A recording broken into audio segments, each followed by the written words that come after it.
mejor. Ahí está, no importa, pero vamos empezando con el público nuevo que se amplió. Sí, acá tenemos un poco de todo, un abanico de todo, de asistentes y de personas que trabajan con los Gen 3, Gen 4, Gen 2. Un lindo equipo. Acá les damos la bienvenida y gracias por venir a tomar el té con este encuentro que para nosotros es muy importante. Esto lo estamos preparando desde el año pasado, venimos con todo un camino. Les cuento sobre todo para los que se están sumando en este momento, ¿no? Como para ver dónde estamos parados en el... Usted está aquí. Antes que nada, ahí va. Entonces, desde el año pasado, desde el equipo de asistentes de Conosur, que estamos con Guille, Ale Rotti, Luca y yo, hemos pensado hacer un itinerario para los estamos formando, o sea, cuidando al que cuida sería, ¿no? ¿Por qué? Porque entendíamos que quizás se nos había desdibujado un poco, se nos había perdido como de foco a quién estamos y qué estábamos haciendo, ¿no? ¿Para quién? Entonces, junto con Nando, con Daniel Martínez, que hoy él siempre estuvo presente y siempre nos acompañó y hoy está presente porque mandamos un mensajito que está más presente que nunca, que está ofreciendo desde un tema de salud. Y también con Lucas Sardiño empezamos a hacer un trayecto, ¿no? Un caminito que fuimos recorriendo con todo el grupo de los que en ese momento estaban y siguen estando con los Gen 2. Entonces, este recorrido que nosotros hicimos tenía como 4 ejes. Uno era, empezamos desde el existencial, quién acompaña, cómo está, qué irradia, como esta pregunta para ponernos y centrarnos desde dónde partíamos. Después vimos el contexto, desde dónde sociocultural y espiritualmente estamos hoy, cuál es el marco donde nos estamos moviendo. Después pasamos al contenido, qué se quiere ofrecer al joven Gen que quiere hacer la elección dentro del marco del movimiento, ¿no? Entonces, desde el anuncio del querigma, la entrega de la bandera y la identidad Gen. Y llegamos el año pasado al menos a enunciarlo, qué pedagogía queríamos usar, qué nuevas narrativas teníamos que tener para encarar en este momento todo el trabajo que estábamos haciendo. Y hasta ahí habíamos llegado. Entonces, este año quisimos retomar desde ahí. Ale. Y entonces, desde desde esto donde tomamos, veíamos que, bueno, no solo era la mirada hacia los jóvenes y hacia nosotros mismos y hacia la realidad, sino también en este acompañar, veíamos la necesidad de entrar en diálogo con los chicos, con la cultura, con lo que viven. Y en este entrar en diálogo también nos salió al encuentro, no por una novedad en sí, digamos, porque lo veníamos trabajando antes, pero como un reforzamiento, si se quiere, de lo que fue la asamblea, de esta mirada particular a estos Jesús abandonados, que son estas realidades difíciles que viven los jóvenes, que nos decía Daniel la vez pasada, ¿no? Que las podemos tomar como el obstáculo para su elección, o podemos elegir este dolor o este Jesús abandonado para irle al encuentro. Y en base a esto es donde pensábamos los temas de este año, ¿no? Uno de los temas, que es el que vamos a ver ahora, que ya les cuento después, pero tenía que ver con estas nuevas tecnologías, las formas de comunicación de los jóvenes hoy, el uso de las redes, si es el caso o no, ¿no? De que esto pueda llegar a ser tener cierta dependencia o adicción, por ahí una palabra más fuerte, ¿no?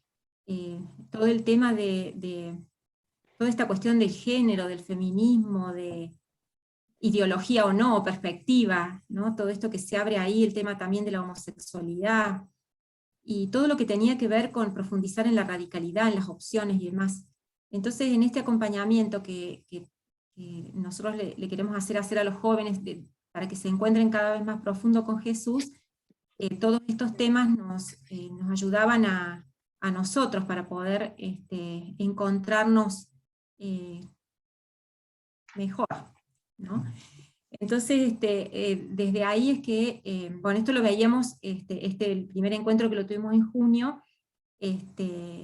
y en base a esto tendríamos hoy la primera charla, ¿no? Que tiene que ver con el tema de las redes. No sé si a ustedes les llegó el flyer sobre algunas reflexiones en torno al uso de las redes, a la comunicación, nos comunicamos, nos exponemos, estamos, no estamos, bueno, ese tipo de preguntas, y que por ahí, al menos nosotros, o yo lo pienso, ¿no? como adulta, por ahí los jóvenes hoy en día tienen un uso, un manejo, una valoración de las redes, del teléfono, de todo eso, que por ahí nosotros los adultos no la hemos tenido, por lo tanto nos cuesta por ahí verlo desde el lugar de los jóvenes, ¿no? Entonces, por eso invitamos a Francisco Alvarelos para que, bueno, que él ha estudiado bastante, ya Guilla después le va a contar un poquito sobre él, que pudiéramos como asistentes mirar esta realidad, ¿no? Que pudiéramos ayudar a interpretar este tema, ¿no? Así que, bueno, después tendremos un espacio de diálogo, de preguntas y respuestas de él, ¿no? Entonces, así es donde introducimos este tema hoy aquí. ¿Mm? Pero bueno, no sé si... Por eso es que quisimos también, nos parecía que estaba bueno que todos de alguna manera, si bien está pensado decir, bueno, desde cómo nos comunicamos con estas ya jóvenes adultos, ¿no? Pero en realidad todo este tema convoca y toca transversalmente en todas las edades, ¿no? Si bien va a ser después distinto y va a estar dirigido a esa franja etaria, pero no importa, por eso quisimos abrirlo, porque nos parecía que era enriquecedor para todos. Después se puede seguir profundizando, cada uno después en lo específico, no es lo mismo el niño que el adolescente que el joven. En algunas cosas joven y adolescente ahí se van tocando un poco más, pero no importaba, por eso dijimos, no, esto que sea realmente para todos poder ingresar en este mundo, ¿no? Ingresar en este mundo de sus tecnologías, en su mundo.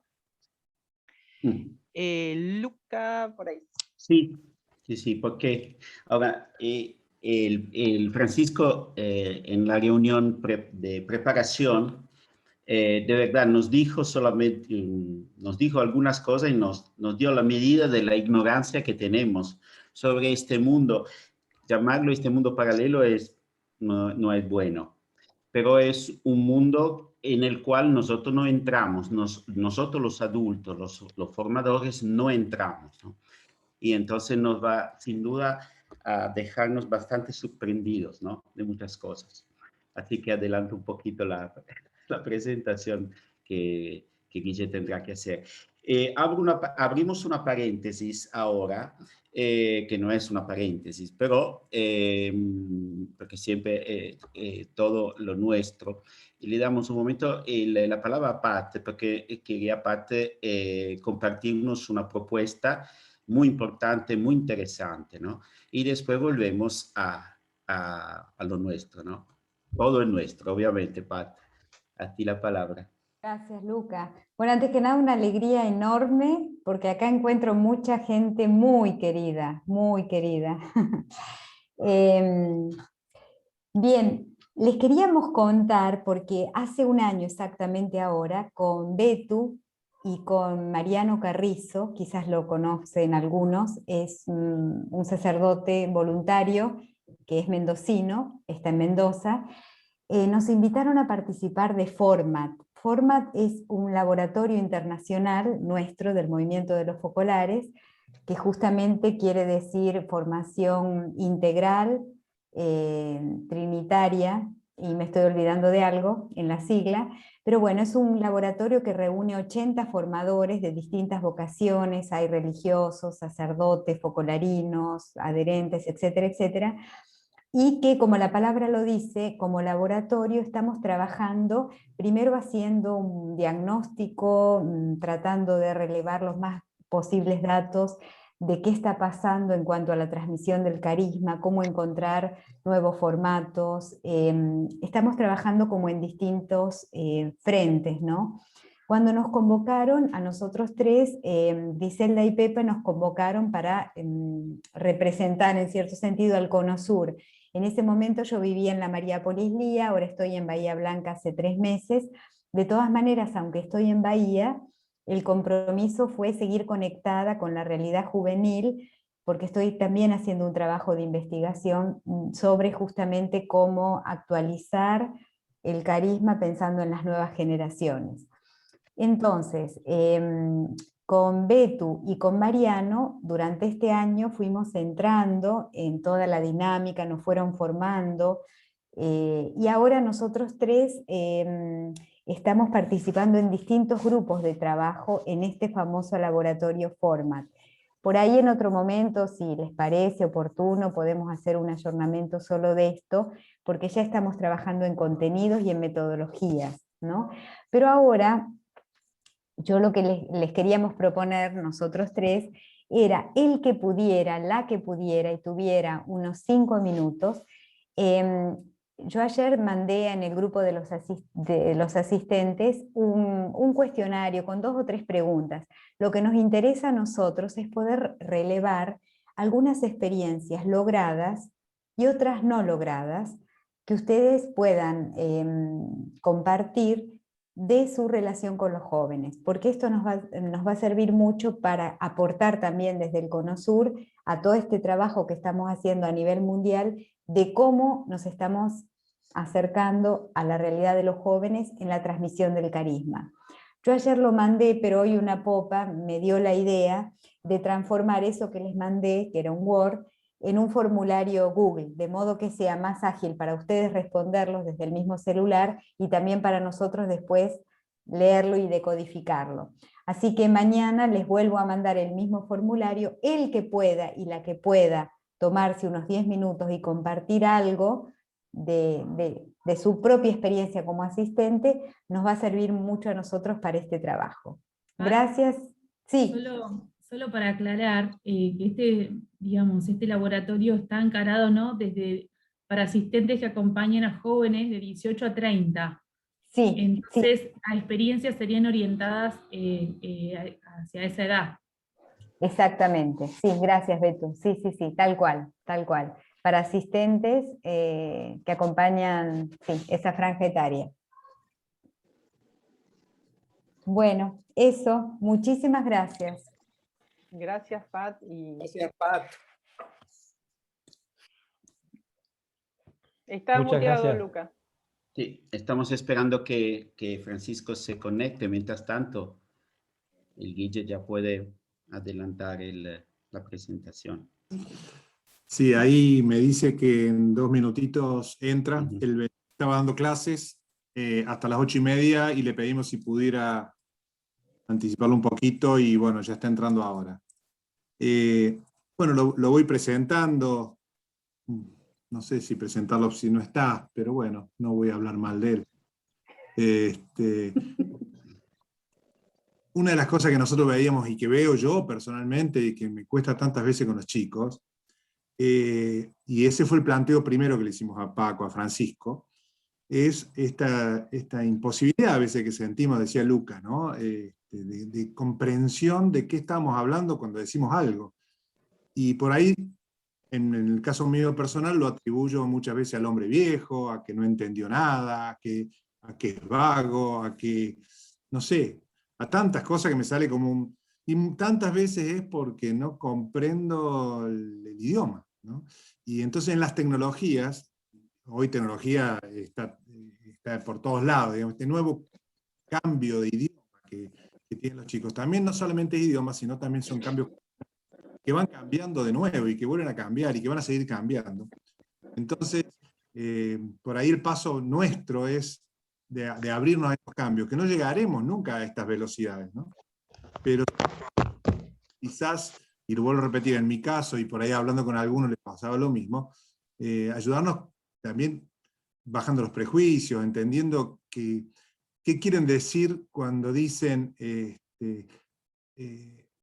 veo si me pinta, ¿no? O sea, hay montones de formas de hablar de los chicos hoy que te dicen a las 6:05, che, no, al encuentro a las 6 no llego. No sé, cosas que uno dice, o te mandan un mensaje con una cosa gravísima, pero un mensaje y un emoji para expresar cómo están. Para decir, le hacemos estos planteos a Paco, y entonces justamente él nos puede ayudar a esto y a varias cosas más. Lo presento, no sé si entró, a ver, ¿está Francisco?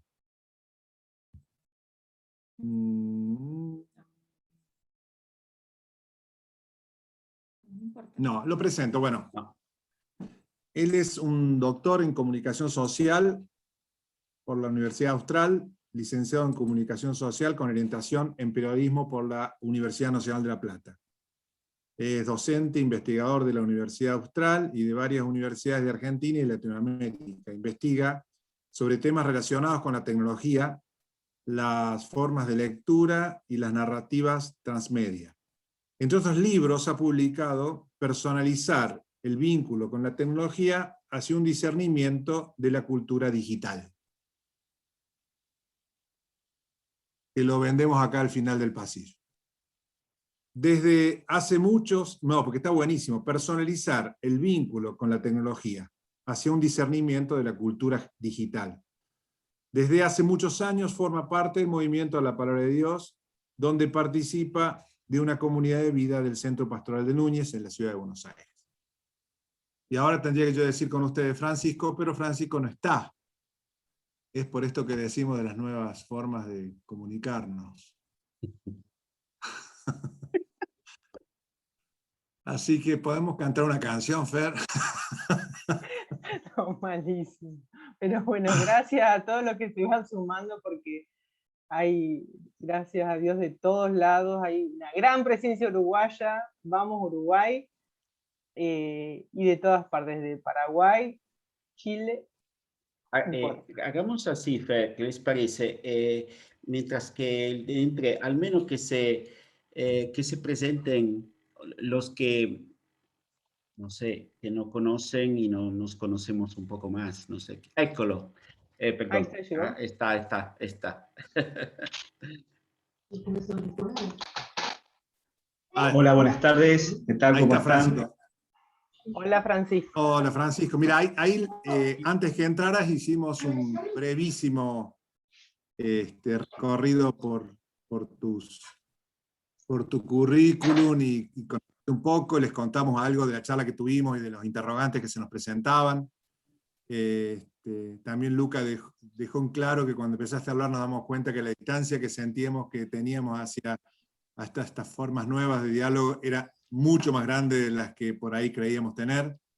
Así que bueno, entendemos que esto será un abrir puertas, y te dejamos a vos, y después dejaremos un espacio para que haya preguntas. Así que bueno, vamos viendo cómo surge. Solo para decirle el público que tiene presente que estamos desde Argentina, bueno, desde el norte al sur, de Uruguay, de Paraguay y Chile. ¿Sí? De alguna manera estamos todos vinculados en el trabajo de acompañar, ya sea jóvenes, adolescentes o niños. Pero nos convocó el tema que es en común con todos, que es en este tema de este diálogo con las tecnologías. Así que bueno, no te dejamos ni respirar, Francisco, pero bueno, gracias que estás con nosotros y bueno, a vos la palabra. Bueno, muchas gracias, Fernando. Bueno, Juan, Guillermo, Alejandra, todos los que me han invitado, una alegría compartir con ustedes este rato. También la experiencia de iglesia, ¿no? Yo vengo del Movimiento de la Palabra, bueno, ya me presentaron, y para mí siempre el Movimiento Focolar es un movimiento muy cercano, muy querido, digamos. Tengo también un cura amigo que está con los focolares también, Melchor López, que, bueno, que siempre hablamos con él, de hecho le conté un poco que iba a hacer esto y me mandó muchos saludos y demás. Así que bueno, para mí es una alegría compartir este espacio. Y de hecho, hoy volví de Junín, yo soy de Junín y pasé por O'Higgins, así que la saludé a la Mariápolis, ahí cerquita también. Y bueno, preparé una presentación, pienso hablar unos 25 minutos, una cosa así, más o menos, ahí, y después abrir a preguntas, porque mucho de esto, la idea es, como decían recién, es abrir puertas y un poco ver cómo esto va cayendo también en las preguntas, preocupaciones y bueno, también la realidad. Si quiero más tiempo, decís vos. No sé si me preguntaron. Era alguien que tenía el micrófono. Ok. Yo trataría 25, digo, a mí me das más tiempo, puedo hablarte 2 horas también. Yo soy docente, así que uno está acostumbrado. Vos me decís tanto tiempo, no, perfecto, pero en términos está bien, en términos de facilitar después el diálogo y demás, ¿no? Así que dicho esto, bueno, les voy a compartir pantalla con un PowerPoint que no es largo, no tiene mucho texto, no se asusten, y un poco que tiene está, bueno, pensando con la convocatoria de hoy, de hablar de La vida a la pantalla, que La vida a la pantalla es un homenaje a un texto, quizá uno de los primeros que habló de los primeros estudios de Internet que se hicieron en el año 95, un libro de una psicóloga de Estados Unidos, Sherry Turkle, que se llamó La vida a la pantalla, el libro, que hablaba en ese momento de lo que en los años 80 eran las primeras experiencias con los juegos de rol en Internet, los foros, los juegos de dragones y mazmorras, como se los llamaba, ¿no? Donde la gente empezaba a experimentar con la tecnología, recreando como avatares, los Sims, bueno, después lo que fue Second Life y otras experiencias de vida digital o de realidades virtuales, digamos, pero eran una situación, uno se conectaba un rato, las conexiones eran telefónicas, no era bastante limitado. Hoy por hoy esto es la experiencia de la vida, ¿no? Y ni hablar en pandemia, ¿no? Por eso me parece oportuno este título, ¿no? Vivimos en la pantalla o en las pantallas, ¿no? Vamos a hablar de los jóvenes, pero seguramente, y desde ya los invito a que también ustedes se sientan interpelados ustedes, más allá de hablar de los jóvenes, ahí el peligro que corremos es hablar de alguien ajeno, como si a nosotros no nos pasara nada con la tecnología. En realidad nos pasan un montón de cosas y que está bueno dejarnos interpelar por eso para después ver cómo acompañar a los jóvenes en esto y cómo aprender también de cómo su vida también está transformada por las pantallas, ¿no? Yo pensé como 3 partecitas, ¿no? Un poco a partir de la reunión que tuvimos la semana pasada, algunas cosas que iban saliendo, 3 capítulos, ¿no? Va a tener esta presentación, más que nada con ideas disparadoras para pensar, algunos conceptos, pero muy pocos, digamos, pero son 3 cosas. Primero hablar del cambio que vivimos, una pequeña descripción del cambio que estamos atravesando, el cambio tecnológico, pero que está totalmente asociado con el cambio cultural. No es que primero es el cambio tecnológico, después el cambio cultural, sino que es en diálogo. Es más, algunos autores dicen que, bueno, que en realidad las tecnologías que están ahora son las que antes pensábamos, o sea, que queríamos estas tecnologías para relacionarnos de un modo distinto y por eso las creamos. O sea, que uno y otro están totalmente entrelazados, ¿no? Segundo, vamos a hablar de la cuestión generacional, que es un tema súper importante porque justamente este cambio tecnológico hace blanco en una diferencia generacional, en unos posicionamientos distintos con respecto a la tecnología, los adultos respecto a los jóvenes, los niños, las niñas, y luego hablar algo de la cultura de los jóvenes en esta perspectiva, digamos. No voy a hacer una descripción de los jóvenes, muchos, además ustedes los acompañan, ustedes los conocen, simplemente lo que a mí me llama la atención más desde la investigación. Yo investigo temas vinculados con las tecnologías y los jóvenes. Bueno, arrancamos. Antes de arrancar, quiero decirles que siéntanse totalmente invitados a interrumpir, preguntar y demás, si bien después abrimos un espacio de diálogo. No quiero que sea una cosa estructurada, como yo hago en mis clases, cualquiera que quiera interrumpir o, no me podías aclarar esto, o totalmente libre, digamos, ¿no? Así que siéntanse invitados, ¿no? Más allá que obviamente, bueno, están, no sé, Fernanda, o los que quieran coordinar y demás, pero siéntanse todos invitados a interrumpir y preguntar. Bueno, primero arrancamos con esta imagen, que es muy, para mí es muy simbólica, que se las debemos a Marshall McLuhan, que es un autor que yo sigo mucho. Marshall McLuhan es un investigador canadiense que falleció en el año 1980, pero que dejó digamos, una marca indeleble, vamos a decir, en la teoría de la comunicación, que sostenía, para hablar de tecnología, del cambio tecnológico, tenemos que hablar de los medios o las tecnologías, sostenía que los medios no eran solamente un aparato, ¿no? Porque una primera, quizás error, o digamos, una primera aproximación que podemos tener sobre la tecnología y sobre el cambio tecnológico es pensar en aparatos, pensar en una computadora, un celular, Zoom, ¿no? En realidad los medios son mucho más que eso, los medios son ambientes, dice McLuhan. Generan un entorno sensorial, y usaba esta metáfora, los medios generan un cambio, un entorno sensorial, un modo de pensar el mundo, de percibir, que pasa desapercibido, que no nos damos cuenta, así como el pez no sabe lo que es el agua, decía. Vivimos como una pecera digital, por decirlo de un modo, ¿no? Vivimos totalmente sumergidos en un mundo de tecnologías, de pantallas, de cables, de conexiones, Bluetooth, USB, burbujas, pensemos en el lenguaje, ¿no?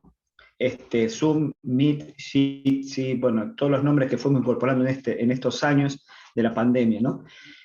Al punto que en algún momento no nos damos cuenta que lo estamos usando. Entonces, probablemente muchas de las cosas que estamos experimentando ahora con esta circunstancia de la pandemia es que estamos haciendo cosas en un nuevo entorno que antes nos resultaba ajeno, extraño. ¿Quién se iba a imaginar que íbamos a llevar adelante reuniones con videoconferencias, ¿no? O una charla, nosotros decimos una charla pastoral o de orientación espiritual, o ¿no? Una misa por internet, ¿no? O sea, cómo el medio fue moldeando nuestra percepción del mundo, digamos, ¿no? Tenemos digamos, experimentamos un cambio que no percibimos del todo, ¿no? Y por eso es difícil a veces entender a los jóvenes en este caso, ¿no? Porque viven en este entorno que quizás a veces es ajeno a nosotros, ¿no? Porque viven en su propia burbuja, que es una expresión que podemos, se presta a múltiples interpretaciones ahora, pero que viven en su propia pecera, digamos, respiran ese ambiente digital, que nosotros tal vez nos resulta un poco ajeno, ¿no? Quizás nosotros respiramos otro ambiente, no es que no respiramos tecnología, respiramos la tecnología de la televisión, de los libros, otras tecnologías, que son distintas a las tecnologías digitales, que después vamos a ver qué tienen de particular, ¿no? Entonces, primero esto, los medios no son solamente aparatos, los medios son un entorno sensorial, un modo de percibir el mundo, de acceder a la información, al conocimiento, de relacionarnos con los demás.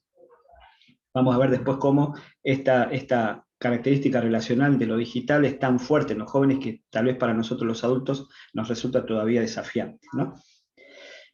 Y la tecnología tiene una capacidad que tiene, mejor dicho, una característica muy particular, que es con el uso se vuelve invisible. Podemos pensar en estas tecnologías como los anteojos, cada vez vieron, no sé si se han notado, usamos cada vez más anteojos con esto de las pantallas, todos los que veo ahora en mis pantallitas estamos con anteojos, ¿no?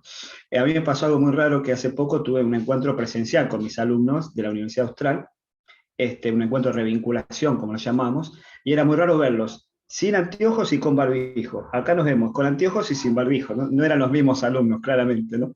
Me tenían que decir, yo soy fulano de tal. Ah, bueno, mira, te hacía más alto, más bajo, ¿no? Bueno, pero hay tecnologías que con el uso las invisibilizamos. Perdemos de vista que son tecnologías, las tenemos tan incorporadas, por ejemplo, los anteojos, un smartphone, ¿no? De hecho, en algunos países al smartphone se le dice extensión de la mano directamente. ¿Vieron que decimos los chicos vienen con el teléfono en la mano? Es como una extensión de la mano. Yo le digo a mi hijo, vení, ayúdame con algo, y viene con una mano, no con dos, porque en una tiene el celular. O sea, hay que pensar algo que haga con la otra mano, no con las dos, ¿no? Entonces yo digo, no, yo necesito tus dos manos. Con la otra está el celular. Es como una extensión, lo tienen pegado acá, ¿no? Pero nosotros también lo tenemos todo el tiempo, digamos, ¿no? O ahora al costado de la computadora mientras estamos escuchando esta charla, ¿no? Pero en algún momento fueron extrañas, en algún momento nos resultaron algo desafiante. Uy, ¿cómo voy a aprender a usar WhatsApp? ¿Cómo voy a aprender a usar Zoom? ¿Cómo voy a llevar adelante una clase usando una plataforma de videoconferencia, ¿no? Sin embargo, con el uso lo vamos invisibilizando. Se vuelve invisible parte de nuestro entorno sensorial, ¿no? La escritura también es una tecnología, el libro, papel es una tecnología que con el uso la volvemos invisible. Esa primera cuestión. Ahora, ¿qué características tiene el cambio tecnológico que estamos viviendo? Partiendo de esta base que los medios pasan desapercibidos, genera un entorno sensorial, nos transforma.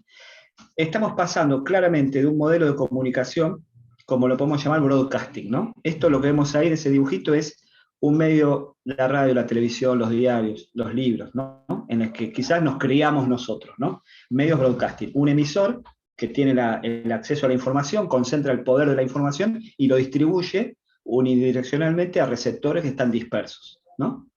Por ejemplo, un programa de televisión en vivo, programa de radio, pero es unidireccional. Fíjense, la flechita va en una sola dirección.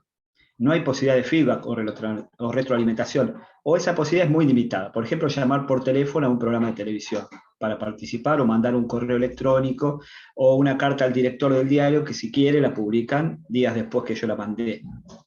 Es un modelo de uno a muchos, ¿no? Sobre ese modelo de comunicación se establece toda una jerarquía y una situación de control, digamos, ¿no? Sobre ese modelo, por ejemplo, está la escuela o la educación, ¿no? El docente, que es el depositario de conocimiento, que tiene su libro, que distribuye ese conocimiento en su clase a los alumnos, que son receptores meramente y que no participan en la construcción de ese conocimiento, sino que es un conocimiento unidireccional. Podemos decir de la escuela tradicional o la vieja escuela, lo que sea, ¿no? Podemos pensar en distintas instancias de comunicación interpersonal, ¿no? Una clase, una charla donde uno habla y todos escuchan silenciosamente y no participan, también pueden obedecer a ese modelo. Un encuentro personal donde el emisor es el que tiene el poder, digamos, y solamente emite, y el receptor solamente recibe, porque es emisor-receptor. El nombre del rol designa la función en la comunicación, ¿no? Bueno, ¿qué está pasando? ¿Cuál es el gran cambio que introduce Internet, sobre todo a partir de la creación de Internet y luego todo lo que vino después? Es que pasamos a un modelo de comunicación en red, o el modelo de muchos a muchos. Como dice un sociólogo muy conocido, Manuel Castells, pasamos de un modelo de uno a muchos a un modelo de muchos a muchos. Todos podemos ser virtuales emisores de información, todos podemos publicar información. Ya no hay un emisor y un receptor, somos nodos en la red. Y la comunicación entre uno y otro es bidireccional, en las dos direcciones. No solamente yo puedo comunicar al otro, sino que el otro me puede comunicar a mí. Y es más, como es una red, la información es mucho más difícil de controlar, porque si yo no accedo a través de este nodo, puedo acceder a través del otro nodo, porque hay múltiples caminos para llegar a la información. Esa es la red. El espíritu de la red es esa. Internet, las redes sociales, WhatsApp. Un grupo de WhatsApp es esto, ¿no? ¿Sí? Por ejemplo, ¿no? Lo anárquico, desordenado, caótico que tiene un grupo de WhatsApp, que todos lo experimentamos o lo sufrimos, por decirle también otro adjetivo, otro verbo ya un poco más adjetivado, es esta idea de la anarquía, el desorden es propio de la red, donde todos tienen posibilidad de comunicar y de publicar. Aparece Internet, aparecen las redes sociales y aparece la posibilidad de que cualquiera pueda publicar información en Internet. Ya los medios tradicionales, la radio, la televisión, etcétera, compiten ahora con, algunos lo llaman periodismo ciudadano, o gente que puede publicar información. No sé si, por ejemplo, TN y La Gente, si han visto alguna vez, por ejemplo, un canal de noticias TN que se alimenta con información creada por la gente que está ahí y filma, por ejemplo, la nevada que cayó en Córdoba hace poquito, ¿no?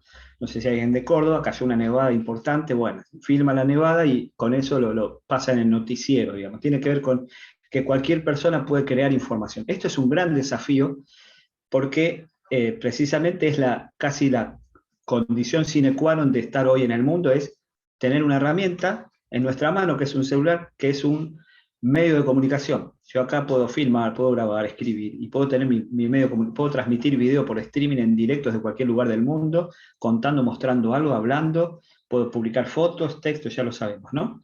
Este es el gran cambio en el modelo comunicacional, pero que como la comunicación es vínculo, la comunicación me vincula con el otro, ¿no? Entonces, también es un cambio lo vincular. Pasamos de un modelo unidireccional, donde la autoridad era ejercida por el emisor, porque tenía el conocimiento, el saber o la información a transmitir, a un modelo en red, donde las relaciones generacionales también, aparentemente son más simétricas, ¿no? No son asimétricas como en el esquema anterior, donde había una relación de poder vertical. Este es el que dice, este es el que escucha, el que tiene el control, el que de algún modo obedece, por así decirlo, o recibe. Ahora estamos en un momento como de aparente, digo aparente porque igual hay roles, no es que no los hay, pero donde el modelo ya de por sí, el modelo de comunicación tiende a relajarse más y es donde todos pueden comunicar y donde hay un aparente desorden, digamos, ¿no? Hay una aparente simetría de roles, ¿no? Que eso genera esos ruidos, ¿no? Entre lo que es, por ejemplo, un grupo de WhatsApp. Ahora, está el grupo de WhatsApp con los coordinadores, no sé cómo lo llaman ustedes, y está el grupo de WhatsApp sin los coordinadores de ese grupo, ¿no? Entonces, los flujos de comunicación varían de acuerdo a si están o no los responsables de ese grupo, ustedes saben, ¿no? Como también están los grupos de WhatsApp con o sin las maestras o las autoridades, digamos, ¿no? Entonces ahí el rol del emisor, entre comillas, antiguo, que entra en crisis. Estamos en un modelo en red donde lo vincular también y la información y las funciones circulan de otro modo, ¿no? Y otra característica, para mencionar dos nada más de este cambio tecnológico, es que estamos pasando también de una relación con el contenido distinta, ¿no? Yo investigo mucho esto, el tema de la lectura en las pantallas, es mi tema de investigación, y podemos decir que pasamos, creo que es un tema muy cercano también para digamos, la iglesia en general, ¿no? Pero para los movimientos y las distintas expresiones de fe, que el contenido, por así decirlo, revelado en la Biblia, los libros, demás, que estaba basado en un dispositivo que era el papel, que promovía, digamos, una relación con la verdad o el contenido tangible, donde el papel es algo sólido, que tiene su peso, digamos, lo que está escrito está, decía Poncio Pilato frente a la cruz de Jesús, ¿se acuerdan? Lo escrito está, no se puede cambiar, ¿no? Y que promueve un consumo individualizado, cada uno lee el libro y demás, y estamos pasando a un modelo que en educación, por ejemplo, hace mucho ruido, digamos, y está generando mucha necesidad de cambio, que es un modelo líquido, donde la información ya no está centrada en un único dispositivo impreso, fijo, inmutable, sino que circula en las redes. Por ejemplo, en un documento colaborativo en Google, por ejemplo, ¿no? O Wikipedia, o la información que es reconstruida por todos los que forman parte de la red, y que promueven consumo colectivo, ¿no? O sea, pasamos de lo individual a lo colectivo. Si hay algo que tiene estas tecnologías, son tecnologías, vamos a ver después, relacionales, colectivas, donde tienden a ser consumidas en forma colaborativa, colectiva, no individual, digamos, ¿no? Por lo tanto, necesariamente anárquicas o inevitablemente, mejor dicho, anárquicas, desordenadas, donde no podemos controlar que el otro entienda lo que yo quiero que entienda, porque lo dice acá, porque está puesto, sino que el otro puede entender quizás lo que en ese momento se le ocurrió, o porque se lo dijo otro, ¿sí?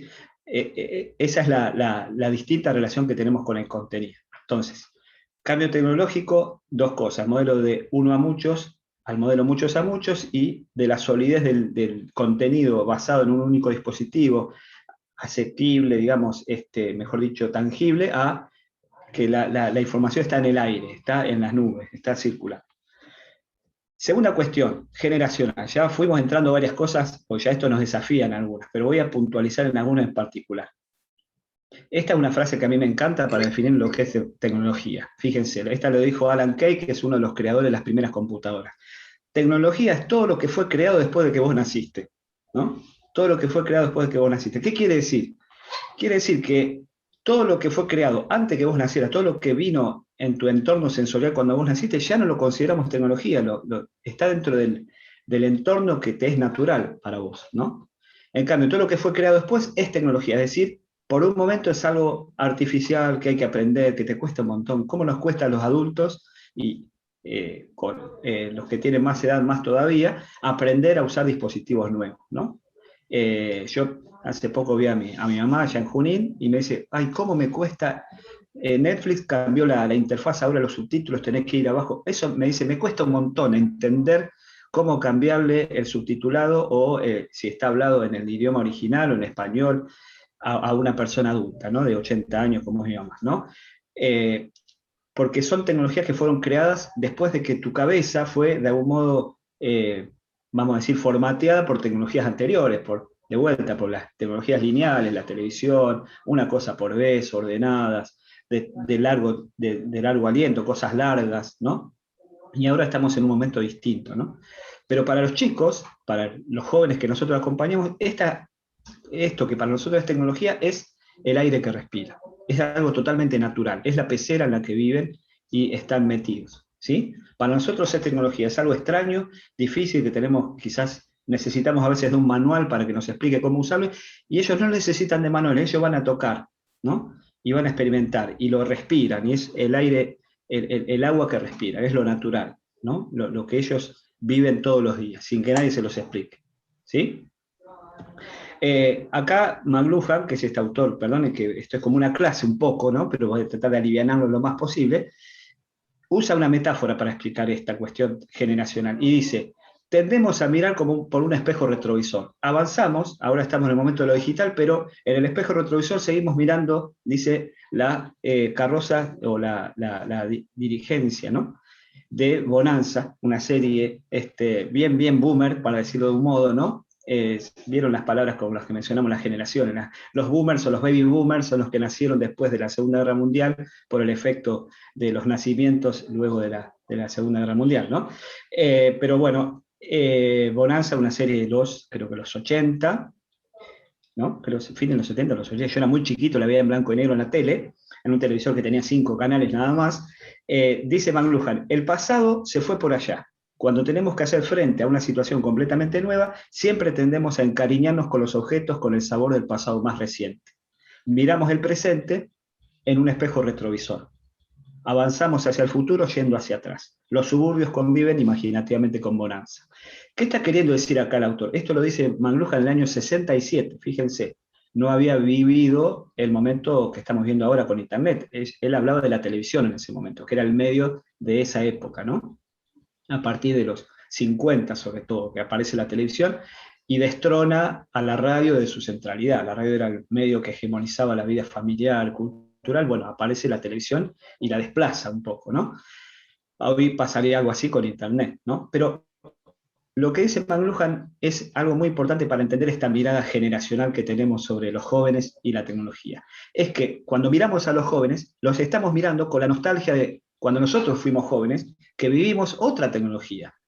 Entonces, a veces hacemos comparaciones que no son ajustadas a la realidad, porque los jóvenes no tienen la misma, ya lo habremos comprobado, no tienen la misma experiencia vital que nosotros teníamos cuando nosotros fuimos jóvenes. A veces hacemos esa comparación. En mi época, tal cosa, ¿no?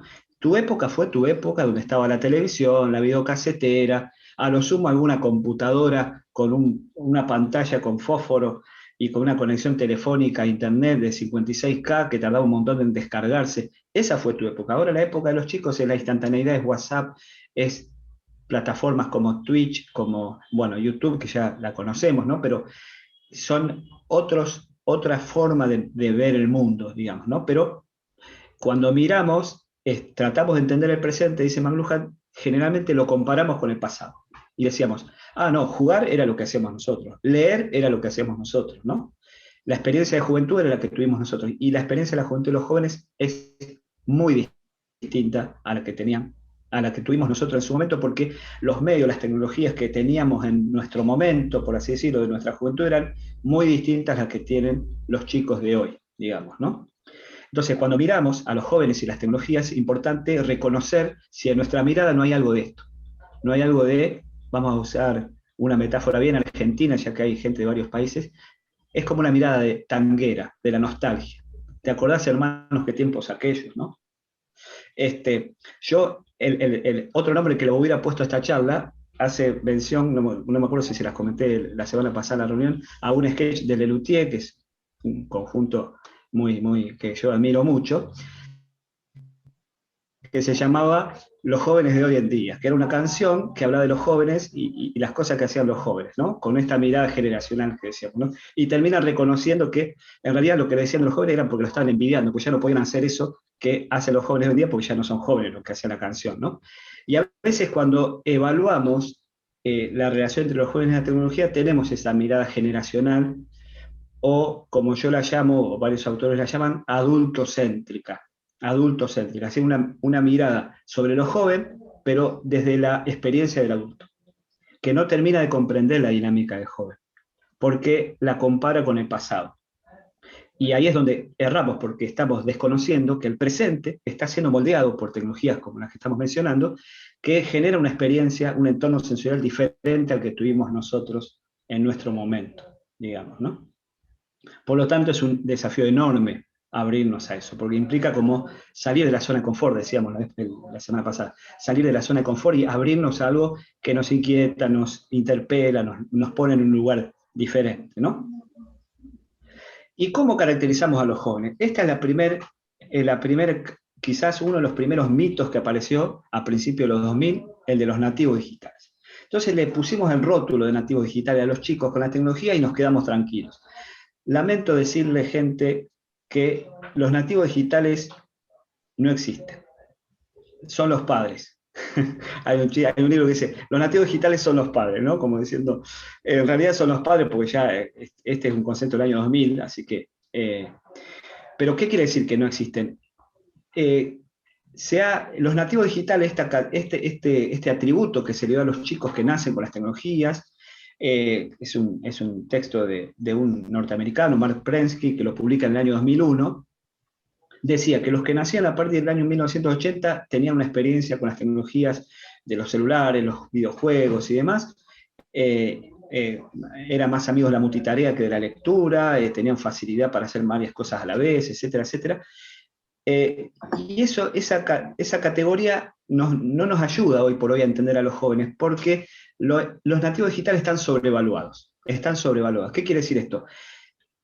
Está asociada esta idea de que el nativo digital es más inteligente con la tecnología, porque tiene la tecnología, la usa con facilidad, por lo tanto son más inteligentes.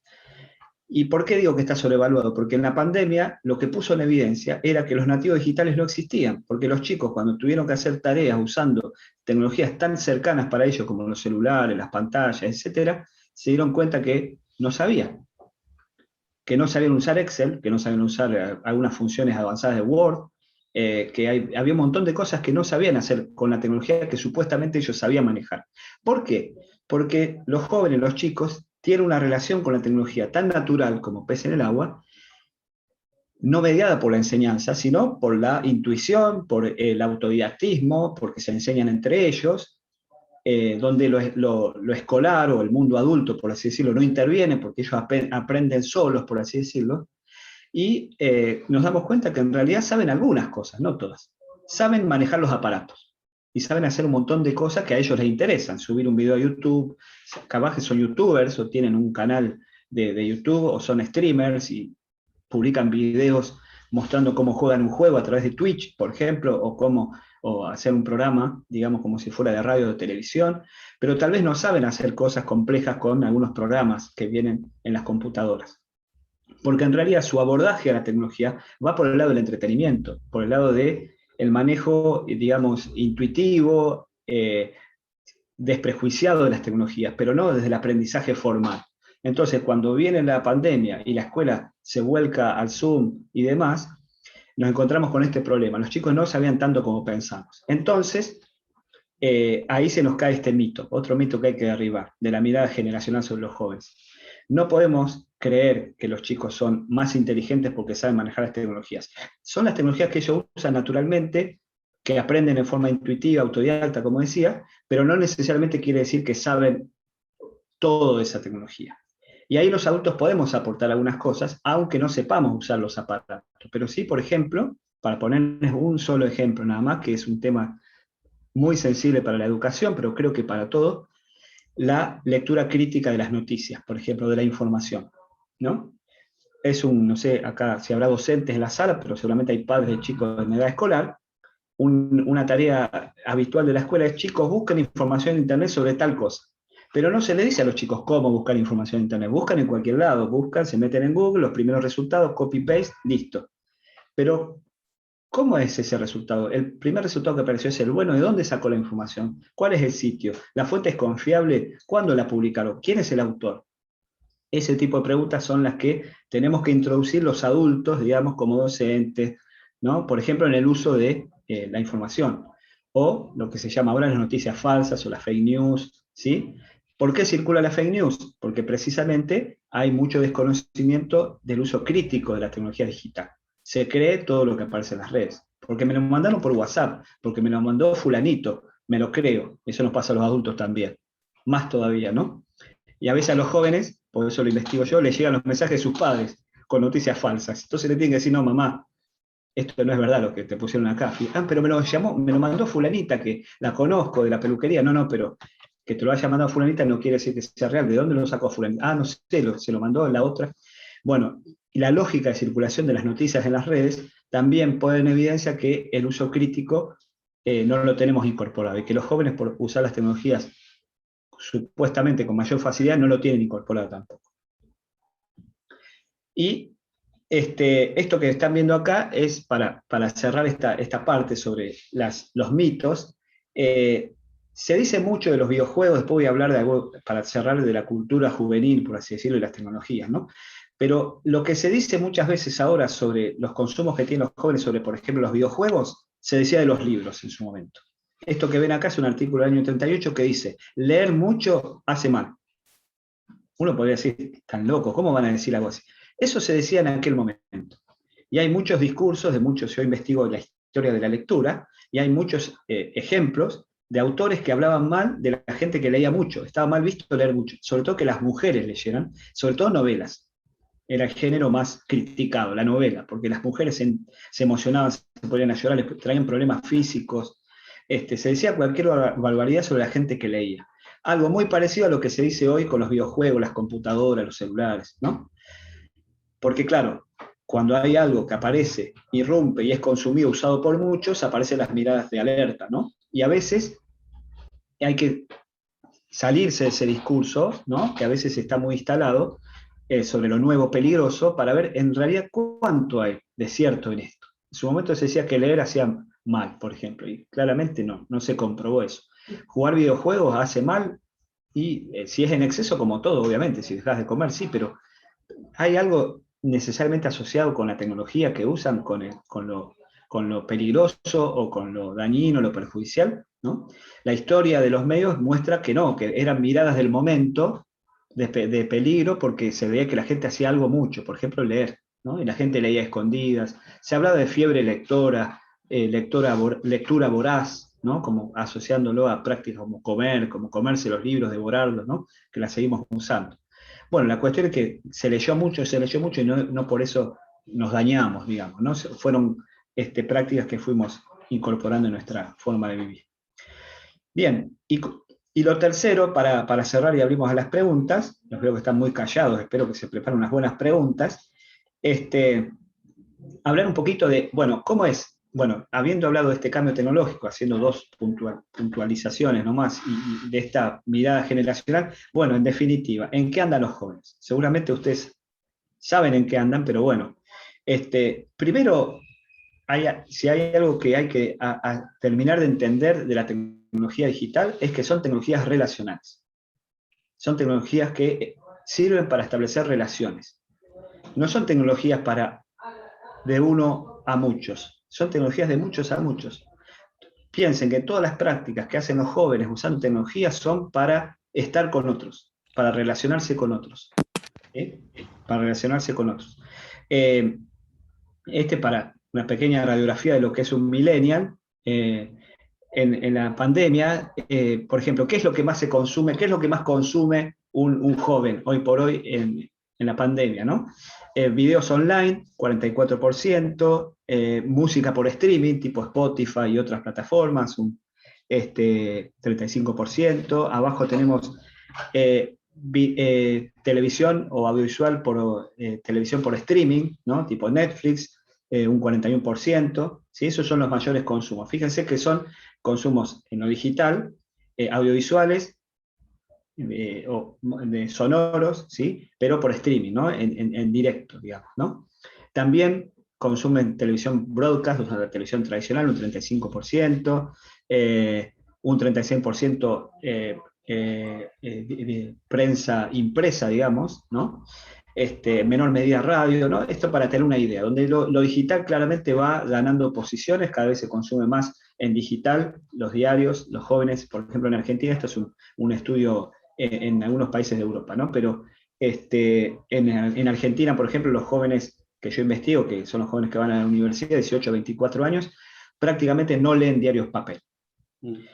y ahora quizás consumen medios tradicionales porque están en casa por la pandemia con sus padres. Entonces empezaron a escuchar de vuelta la radio un poco, o ven televisión porque ven sus padres, los medios tradicionales se consumen porque se consumen en forma conjunta con otros miembros de la familia. Pero en lo que es su consumo individual, digamos, de búsqueda de información, es el smartphone. El smartphone y el uso de las redes sociales son su acceso principal a la información, por ejemplo, ¿no? Francisco, Sí, perdón. Lucas, sí.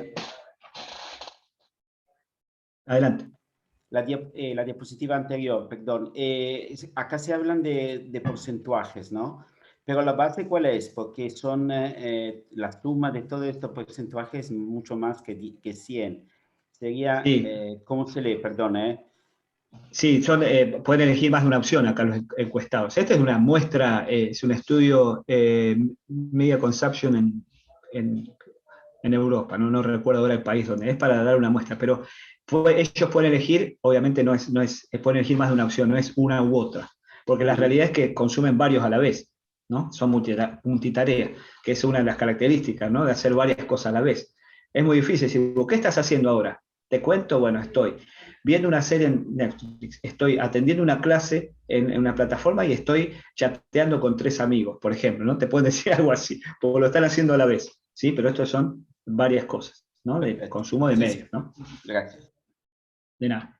Bueno, ¿y cómo podemos caracterizar digamos, a los jóvenes y su relación con las tecnologías y los medios con un concepto como es el de cultura participativa, ¿no?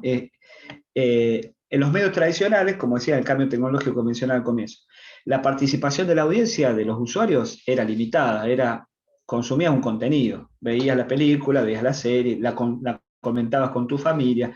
Ahora, digamos, la experiencia de consumo y de contenidos, digamos, y de relación con las tecnologías es la participación. No solamente quiero ver algo, sino que quiero participar. Entonces, quiero tener las herramientas para participar. Estoy en un recital y estoy grabando un video sobre lo que estoy viendo porque eso lo estoy mandando por streaming a través de mi red social, o lo quiero grabar para después compartírselo con alguien. O sea, la experiencia de vida, de la aquí y ahora, ha cambiado. El aquí y ahora nuestro era estar en una situación y solamente estar en esa situación. El aquí y ahora de los jóvenes es estar acá, pero a la vez estar en otros lugares a la vez, estar grabándolo, compartiéndolo en otro lado, ¿sí? Un adulto, ¿esto cómo lo ve? No sé si ustedes lo han visto esto, alguien un recital y lo está grabando, un cumpleaños, no sé, el acto de fin de curso de los chicos del jardín o de la primaria, y están los padres con las cámaras ahí, con todo filmando, y los nenes no ven a los padres, ven cámaras nomás, ¿no? Cosa que es bastante molesta, ¿no? Pero está la necesidad de mediatizar, de registrar en algo el aquí y ahora, lo que están viviendo, digamos, ¿no? Esto no es solo los jóvenes, los adultos también lo hacemos, pero la condición de estar en el mundo hoy por hoy está mediatizada totalmente a través de los dispositivos, las pantallas. Necesito registrarlo para compartirlo con otros, para acordármelo después y pasárselo, para grabar esto que me pareció gracioso y que termina siendo un meme o un video divertido que voy a hacer circular, ¿sí? Y eso es la participación, o sea, participar de algo, formar parte, ¿no? Tomar parte de algo. No es una cultura que podemos decir de espectadores, sino de participantes, ¿no? Que es un rasgo súper interesante para pensar, un poquito hablábamos la vez pasada, en nuestras comunidades, digamos, ¿no? Y en los movimientos, cómo captar ese rasgo participativo que promueve las tecnologías para llevarlos para el lado que nosotros queremos, para aprovecharlos, digamos, ¿no? Porque hoy por hoy todos tienen herramientas para generar contenidos y participar, ¿no? El tema es si nosotros nos hacemos cargo de esa característica, ¿no? Un videojuego como Fortnite, yo lo he investigado, un adulto lo podría ver como, bueno, está jugando contra la computadora y pasan horas y horas jugando Fortnite. No sé si tienen chicos que juegan Fortnite. En Argentina es un fenómeno, no sé, en los otros países que están aquí presentes, en Argentina es un fenómeno global, en Argentina es un fenómeno fuerte, ¿no? Pero los chicos no están solamente jugando con la computadora, están jugando con otros en la computadora. La experiencia de videojuego hoy por hoy para los jóvenes es una experiencia social. Son videojuegos sociales. Y por eso juegan esos videojuegos, porque juegan con otros.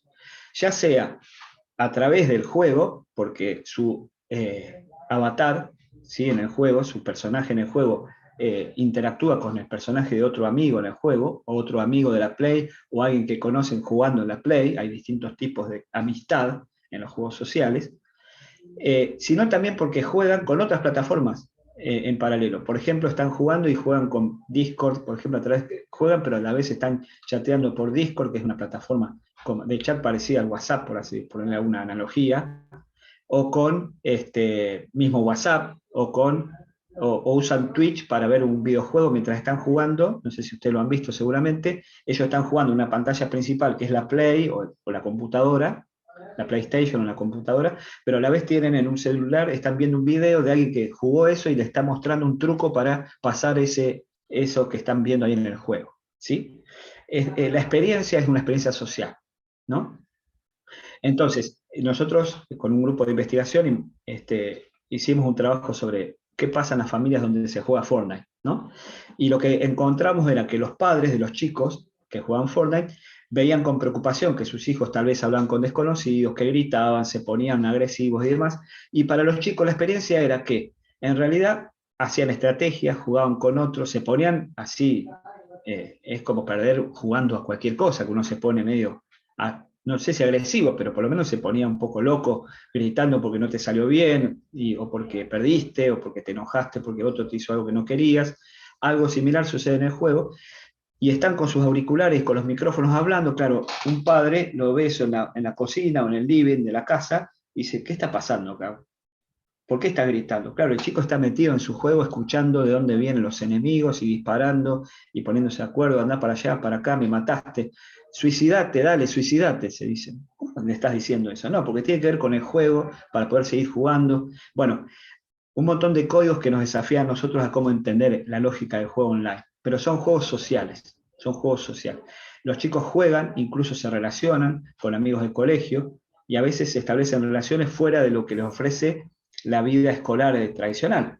Dice, conocí a un chico que en los recreos lo veo ahí de lejos, pero la verdad que jugando es buenísimo, me hice amigo jugando Fortnite, y después en el recreo hablamos de Fortnite, por ejemplo, ¿no?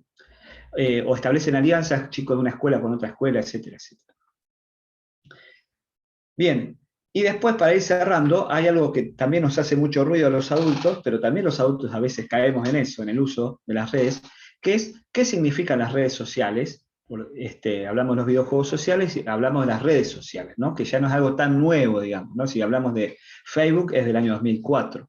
Y algo propio que ha introducido Facebook como condición de estar en el mundo, Facebook por poner la primera, en la que seguramente muchos de los que estamos acá usamos, los chicos ya se fueron de Facebook hace rato, aparecieron los adultos en Facebook, se fueron a Twitter o se fueron a Instagram, aparecimos los adultos en Twitter e Instagram, se fueron a TikTok. Siempre se van corriendo donde vamos nosotros. Quieren tener sus propias redes y los adultos no nos resignamos y vamos atrás de las redes de los jóvenes, ¿no? Esta condición de existencia, ¿no? Sherry Turkle decía, esta psicóloga decía, la gente tiene una experiencia de lo real cuando recién, no solamente cuando lo vive, sino que cuando lo registra en las redes sociales y recibe la validación del otro, ¿no? Antes vos tenías tu experiencia de lo real viviéndolo, ahora lo tenés que compartir en las redes y tenés que recibir la validación del otro. Entonces, este meme lo resumo. Si sería un Descartes siglo XXI, diría, pienso, me saco una selfie, la posteo en el Facebook y luego existo, ¿no? Y fíjense, ya no hablamos de los jóvenes, sino de los adultos, por cuestiones obvias. Si sacarse la foto cuando me vacuné contra el COVID no sigue esta lógica. Mucha gente se saca la foto de la vacuna para publicar en las redes sociales, ¿no? Y algunos bromeaban por ahí y yo me pareció graciosa la analogía. La vacuna no te va a hacer efecto hasta tanto no te saques la foto, la postees en el Facebook y los demás te digan, qué bueno, te vacunaste, ¿no?